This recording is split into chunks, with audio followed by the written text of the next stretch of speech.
ఇంకో పక్కన మనం చూస్తే ఆంధ్రప్రదేశ్ రాష్ట్రం గట్టిగా మాట్లాడాలి. చాలా వరకు ఇక్కడ సిజేరియన్ ఆపరేషన్లు ఎక్కువైపోయినాయి. ఎంత భయంకరంగా తయారైనాయంటే ఒక బిడ్డని కాన్పు అంటే సఫరింగ్ ఉంటుంది, పెయిన్ ఉంటుంది కాబట్టి సిజేరియన్ ఆపరేషన్ ద్వారా ఈజీగా తీసి ఇచ్చే పరిస్థితికి ఆప్షన్కి వస్తున్నారు.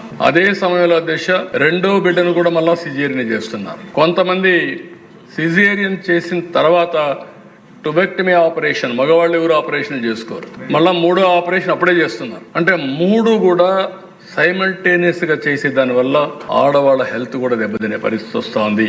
ఎలాంటి సమస్యలు కూడా ఫేస్ చేస్తున్నాం. అందుకే మీరు చూసినప్పుడు 70% ఆంధ్రప్రదేశ్లో సిజేరియన్ ఆపరేషన్స్ ఉన్నాయి. ఇది ఒక ప్యాకేజ్ అయిపోయింది. సత్యకుమార్ గారు మంత్రి గారు ఉన్నారు, మీ బాధ్యత ఎట్లా మోటివేట్ చేయాలన్నా మోటివేట్ చేసి, హాస్పిటల్స్ మోటివేట్ చేసి, దేశంలో ఎక్కడా లేని విధంగా highest caesarean operations Andhra Pradesh. Easy solution కొని ముందుకెళ్ళిపోయే పరిస్థితికి వస్తున్నాం. మన తర్వాత ఉండేది 50%, 40%, all India level 20%. All India అయితే మన దగ్గర 70% ఉండే పరిస్థితి వచ్చింది. ఇది కూడా మీరు వర్కౌట్ చేయాల్సిన అవసరం ఉంది.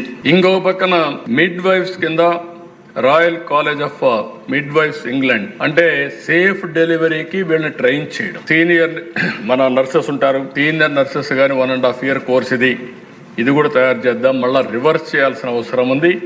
సేఫ్ డెలివరీ కోసం, నేచురల్ డెలివరీ కోసం మనం ముందుకు పోవాల్సిన అవసరం ఉంది.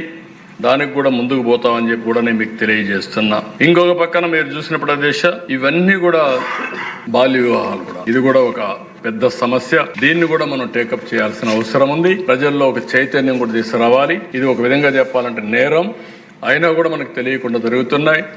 దీనన్నిటికీ పరిష్కార మార్గం చైతన్యం తప్ప ఇంకోటి లేదు.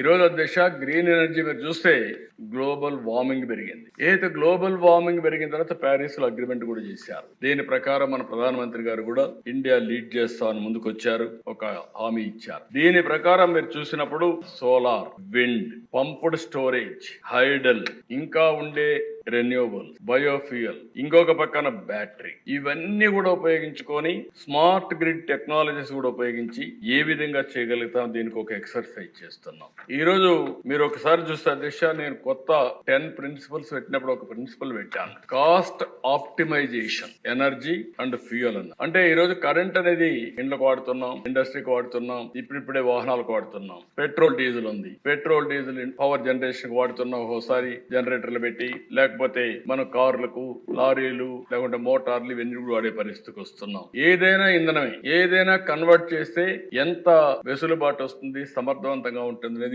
మనం గుర్తుపెట్టుకోవాల్సిన అవసరం ఉంది. ఈ రోజు దీని వల్ల ఈ 4-5 నేను చెప్పినట్టయినా ఇంటిగ్రేట్ చేసుకొని కరెక్ట్ గా ముందుకు పోతే 4-5 బెనిఫిట్స్ ఉన్నాయి. ఒకటి, ఖర్చు తగ్గించే పరిస్థితి వస్తుంది. పోయిన సంవత్సరం ఈ రాష్ట్రంలో ₹5.16 ఆవరేజ్ ప్రొక్యూర్మెంట్ కాస్ట్. ఒక యూనిట్ కొనాలంటే మనం అంతా సరఫరా చేయాలంటే వినియోగదారులకు ఆవరేజ్ ₹5.16 అవుతుంది. మీ అందరికీ కామన్ మ్యాన్కి అర్థం కావాల్సిన అవసరం ఉంది. రేపు April 1 నుంచి ₹4.80 తగ్గించాలని టార్గెట్ పెట్టాను. 36 పైసలు ఒక యూనిట్ తగ్గాలంటే ఏం చేయాలి? ట్రాన్స్మిషన్ లాసెస్ తగ్గిస్తారా, మంచి నాణ్యమైన కోల్ తీసుకొస్తారా, లేకపోతే సోలార్ పెంచుతారా, విండ్ పెంచుతారా?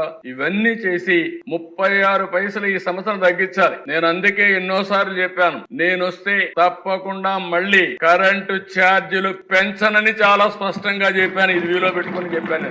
ఒకసారి కాదు, 2-3 సార్లు నేను చెప్పాను. దీనివల్ల కాస్ట్ ఆప్టిమైజేషన్ చేయడం కోసం ముందుకు పోతున్నాం.